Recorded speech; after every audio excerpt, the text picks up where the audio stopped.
Sharma and we are again here with class 10 subject SST chapter number 1 power sharing. So class, first of all what is power sharing? तो power sharing वो होता है जिससे जो power है वो सबके हिसाब से सब equally divide कर ले और कोई conflict नहीं आए social groups के between में. तो power sharing conflicts को हटाने के लिए बहुत ज़्यादा necessary होती है. तो इस चैप्टर में हम 2 केस स्टडीज पढ़ेंगे. एक तो स्टोरी ऑफ बेल्जियम और सेकेंड हम पढ़ेंगे श्रीलंका की स्टोरी. तो first of all story of Belgium. तो story of Belgium. Belgium is a small country in Europe which has a population of 1 crore. तो बेल्जियम एक बहुत स्मॉल कंट्री है यूरोप की जिसमें 1 करोड़ की पॉपुलेशन है. इसका डायरेक्शन है वेस्टर्न साइड ऑफ यूरोप, यानी कि यूरोप के वेस्ट साइड पे ये लोकेट करती है. इसकी हमारे इंडियन स्टेट हरियाणा के जो साइज है उससे हाफ साइज है बेल्जियम की. बेल्जियम की कैपिटल ब्रुसेल्स है. नेबरिंग कंट्रीज हैं Netherlands from north, Luxembourg from south, Germany from east and France from west. Okay, तो अब तक हमने बेल्जियम की कैपिटल कहाँ पे वो लोकेट करती है उसकी साइज के बारे में पढ़ा. अब हम यहाँ पे देखेंगे एथनिक कंपोजिशन ऑफ बेल्जियम, यानी कि बेल्जियम में आखिर था क्या. तो बेल्जियम जो थी वो 3 कैटेगरीज में डिवाइड थी. तो उसमें से 59% जो लोग थे वो डच स्पीकर थे जो कि फ्लेमिश रीजन में रहते थे और वो पुअर थे. यानी कि 59% डच स्पीकर थे जो कि फ्लेमिश रीजन में रहते थे और वो पुअर थे. 40% वहाँ पे फ्रेंच स्पीकर थे जो कि वलोनिया रीजन में रहते थे और वो रिच थे. एंड लास्ट 1% लोग वहाँ पे जर्मन स्पीकर. तो यानी कि इसका एथनिक कंपोजिशन ये है कि 59% डच स्पीकर थे, यानी कि ये सबसे पुअर कैटेगरी थी. ये 40% फ्रेंच स्पीकर सबसे रिच कैटेगरी थी और 1% जो यहाँ पे जर्मन स्पीकर्स थे. और अगर हम वही बात करें बेल्जियम की कैपिटल ब्रुसेल्स की, तो ethnic composition of Brussels that 80% लोग वहाँ पे फ्रेंच स्पीकर थे और 20% लोग वहाँ पे डच स्पीकर्स थे. यानी कि ये मेजॉरिटी थी और ये माइनॉरिटी थी. ओके, जैसा कि मैंने आपको बताया था कि जो फ्रेंच स्पीकर्स थे वो रिच थे और डच स्पीकर्स जो थे वो पुअर थे. तो उसमें क्या हुआ था कि जो वो रिच थे तो उनके पास ज़्यादा पावर्स थी और डच स्पीकर्स के पास कम पावर थी. So between the period of 1950 to 60, the conflicts arise between both communities, French and Dutch, and led the civil war. अब क्या हुआ वहाँ पर, जो फ्रेंच स्पीकर्स थे उनके पास ज़्यादा पावर थी और डच स्पीकर्स जो थे उनकी कोई पावर ही नहीं थी क्योंकि वो पुअर थे. तो इस वजह से क्या हुआ, जो गवर्नमेंट थी वो फ्रेंच स्पीकर्स का साथ देती थी, यानी कि उनको ही राइट्स मिलते थे, हर चीज़ उनको ही स्टडीज़ कराई जाएगी, उनको ही सारे राइट्स प्रोवाइड करेंगे.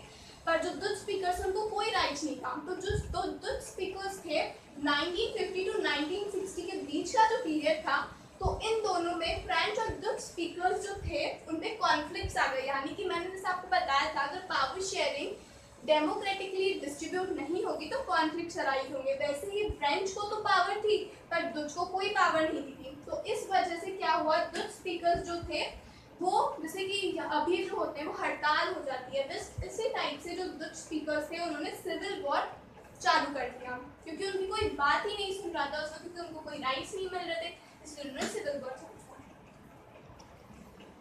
ओके, तो मैंने आपको बताया कि उसके बाद जो डच स्पीकर्स थे उन्होंने सिविल वॉर लेड कर दिया. अब उसके बाद क्या हुआ, जो गवर्नमेंट थी बेल्जियम की उनको चाहिए था कि नहीं हमारा जो स्टेट हमारी जो कंट्री है वो मिलजुल कर रहे, साथ में रहे. तो उन्होंने कॉन्स्टिट्यूशन प्रिस्क्राइब करा और वो कॉन्स्टिट्यूशन था उन्होंने 4 टाइम्स अमेंड करा. तो उस कॉन्स्टिट्यूशन के अंदर क्या था, first accommodation in Belgium. Okay, तो first constitution prescribes that the number of Dutch and French speaking ministers shall be equal in the central government. No one takes decision unilaterally.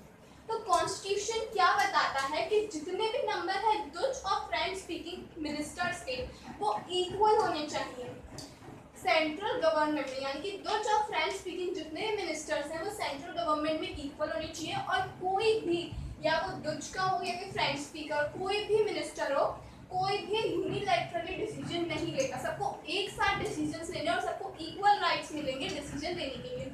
तो French जैसा कि पहले rich था उसकी power थी, पर अब कॉन्स्टिट्यूशन में चेंज आया और उन्होंने करा कि नहीं अब दोनों को इक्वल राइट्स मिलेंगे, कोई बोलना नहीं देगा, दोनों के ही तरफ से वो डिसीजन देगा, दोनों साथ मिलकर ही डिसीजंस को अप्रूव करेंगे। Second, many powers of central government have been given to the state government of the two regions of the country. और दो रीजन्स कंट्री की, बेल्जियम कंट्री के दो रीजन्स में ये भी कर दिया कि जो बहुत से पावर्स थी सेंट्रल गवर्नमेंट के पास, वो आधी पावर स्टेट गवर्नमेंट को प्रोवाइड कर दिए। Third, Brussels has a separate government in which both the communities have equal representation।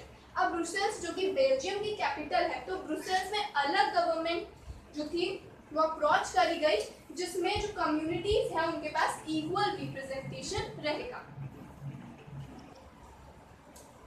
Okay, so now the last constitution that there is also a provision of community government elected by people belonging to one language community which has the power regarding cultural, educational and language related issues।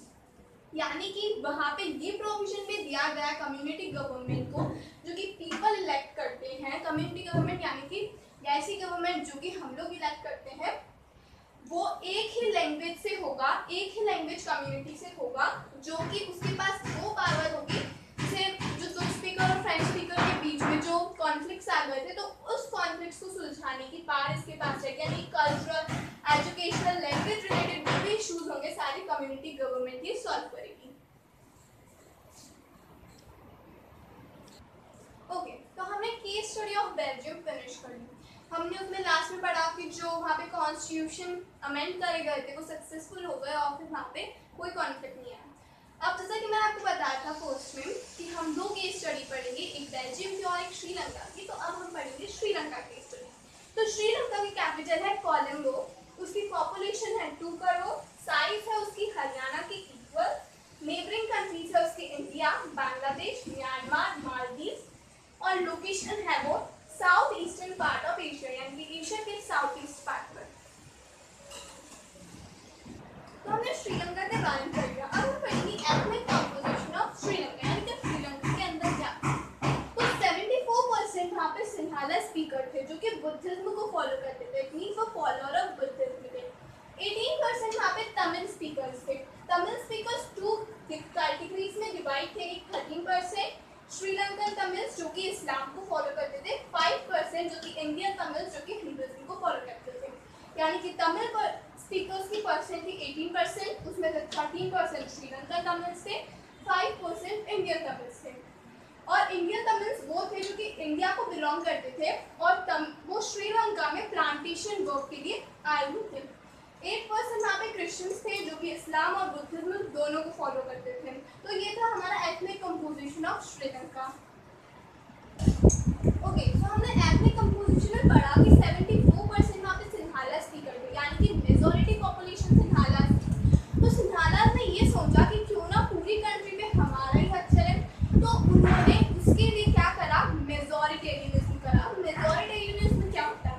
The idea और believes that the majority community should rule the nation and whichever may be want is called majoritarianism. यानी कि सिंहाला ने क्या कर दिया, उन्होंने बोला कि हमारी पॉपुलेशन बहुत ज़्यादा है, हमारी पॉपुलेशन मेजॉरिटी वाली पॉपुलेशन है, क्योंकि क्रिश्चियंस तो बहुत कम थे, तमिल्स भी बहुत कम थे, तो हमारी सबसे ज़्यादा पॉपुलेशन है, इसलिए हम अपनी मर्जी से हमारे नेशन को जब तक हम चाहें तब तक कर सकते हैं। जैसे कि हमारी कंट्री में 5 ईयर्स के लिए हमारे जो इलेक्टेड पीपल्स होते हैं वो रूल करते हैं, बट वहाँ पर उन्होंने ये सिस्टम कर दिया कि जब तक हम चाहें तब तक हम रूल कर सकते हैं। तो जिससे क्या हुआ, तमिल्स को जो था वो बहुत ज़्यादा डिस्क्रिमिनेट हुआ, क्योंकि सिर्फ सिंहालास ही रूल करेंगे, तमिल्स नहीं रूल करेंगे, ये तो बहुत ज़्यादा डिस्क्रिमिनेट वाली बात हो गई। अब जैसा कि मैंने आपको बताया कि सिंहालास ने ये सब कर दिया था कि हम जब तक चाहे हमारे नेशन को रूल कर सकते हैं। अब उन्होंने रूल करने की बात तो बोली ही, साथ में उन्होंने ये फॉलोइंग मेजर भी बताया। जैसे कि फर्स्ट